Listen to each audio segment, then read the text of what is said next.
নমস্কার, সবাই কেমন আছেন? চলে এলাম আপনাদের সামনে আরও একটা নতুন ব্লগ নিয়ে।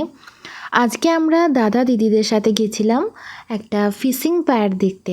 মানে এখানে তো জর্ডান লেকের ভিডিও আপনারা সবাই আগে দেখেছেন, আমি আপনাদের সাথে শেয়ার করেছিলাম পিকনিক করতে যাওয়ার মুহূর্তটা।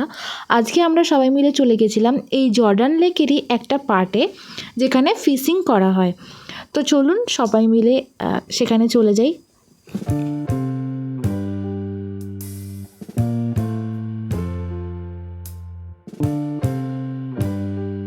যাওয়ার পথে রাস্তায় যে বাড়িগুলো পড়ছিল সেগুলো দেখে মনে হচ্ছিল পুরো ছোটোবেলায় আমরা গ্রিটিংস কার্ডে বা যে সমস্ত ছবি আমরা ছোটোবেলায় আঁকতাম, যে সমস্ত বাড়ি ঘাস, মানে পুরো সেরকমই একটা দৃশ্য দেখছিলাম আমরা যাওয়ার সময়।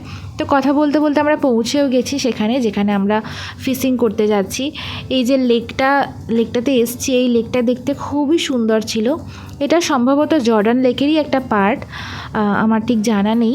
তো দেখুন, আমি আপনাদের সাথে শেয়ার করছি এখানের মুহূর্তটা। এই জলটা এত সুন্দর লাগছিল, মানে পড়ন্ত বিকেলে রোদ ঝলমলে, চারিদিকটা বেশ সুন্দর লাগছিল। আমরা যখন গেছিলাম তখন বাজছিল প্রায় ওই সন্ধ্যা 7টা মতো। সন্ধ্যা 7টাতেও এখানে কত সুন্দর চারিদিকটা, এত আলো, আর সবাই এখানে মাছ ধরছিল। এখানে যারা মাছ ধরছিল তাদের কাছে জানতে পারলাম যে এভাবে কিন্তু সব জায়গায় মাছ ধরা যায় না। মানে এখানে ফিশিং করার জন্য কিন্তু লাইসেন্সের প্রয়োজন হয়। ওই লাইসেন্সের জন্য ধরুন মাথা পিছু $35 বা $40 এরকম খরচা হয়ে থাকে। তো আপনি এখানে মাছ ধরতে পারেন। তো এখানের মানুষেরা সচরাচর মাছ ধরে বাড়ি নিয়ে যায় না, মাছ ছেড়ে দিয়েই যায়।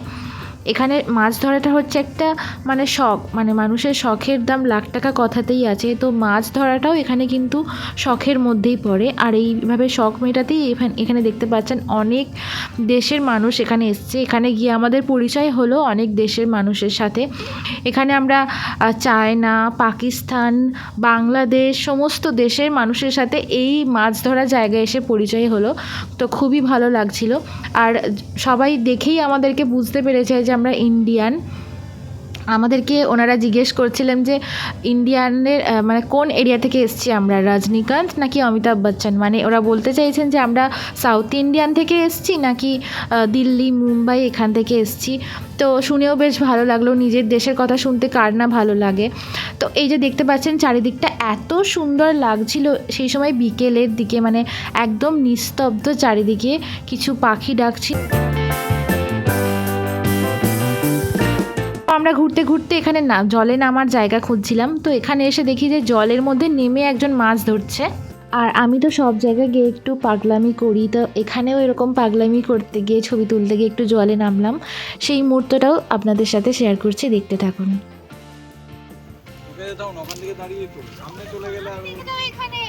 এটাই তো, তুমি পা দিয়ে নেবে, পা দিয়ে দেখ ওটা কতটা বড়, ওরম ভাবে তুই পড়ে যাবি তো।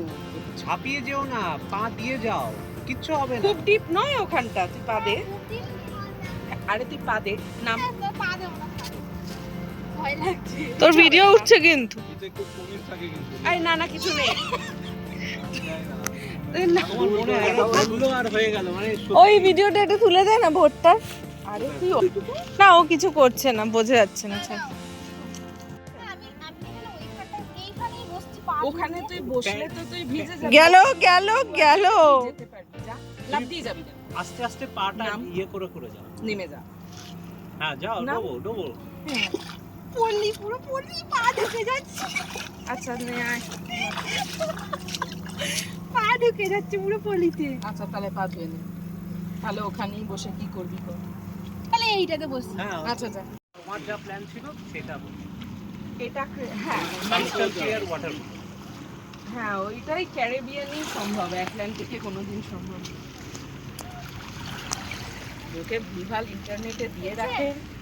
ভালো আছে, হ্যাঁ মনে হয় এখানে যিনি মাছ ধরছেন, মাছটা ধরার পর ছবি তুলে, মানে শখের জন্য যে ছবি তুলে আবার মাছটা জলে ছেড়ে দিচ্ছিলো, সেটাই আমরা দেখছিলাম এখানে। এখানে দাদা দিদি আমরা সবাই মিলে একটু ফটোশ্যুট করছিলাম। তারপরে আবার ওই ফিশিং করা জায়গাটাতেই ফিরে এলাম। তখন এখানে রোদটা একদমই চলে গিয়েছিল, তাই এখানে বসতেও বেশ ভালো লাগছিলো। এই যে ছিপগুলো দেওয়া আছে, ছিপগুলোতে সবাই ওই চারা দিয়ে ছিপগুলো এখানে রেখে দিয়ে গেছে, যে টান পড়লেই আবার চলে আসবে বলে। এখানে এই ঢেউয়ের আওয়াজটা কি সুন্দর লাগছে দেখুন।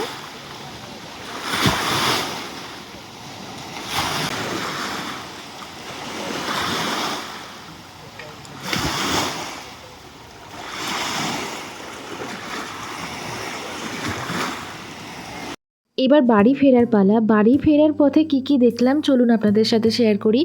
সেটা হচ্ছে সামনেই এখানে হ্যালোউইন, তাই এখানে চারিদিকটা এইভাবে কুমড়ো দিয়ে দেখছি সব কিছু সাজিয়ে রাখছে সবাই। এই যে দেখতে পাচ্ছেন কত বড় কুমড়ো, মানে এটা হচ্ছে এখানে শাইন। এখানে দেখা গেল যে অনেক কুমড়ো বিক্রি হচ্ছিল, মানে কুমড়োর হয়তো আশেপাশে ক্ষেত আছে, তাই এখানে অর্গানিক কুমড়ো বিক্রি হচ্ছিল। এই যে দেখতে পাচ্ছেন শাড়ি দিয়ে শুধু অরেঞ্জ কালারের কুমড়ো সাজানো রয়েছে। তো আজকের ভিডিওটা কেমন লাগলো সবাই কমেন্ট করে জানাবেন। সবাই ভালো থাকবেন, সুস্থ থাকবেন, আর এইভাবেই আমাকে সাপোর্ট করতে থাকবেন।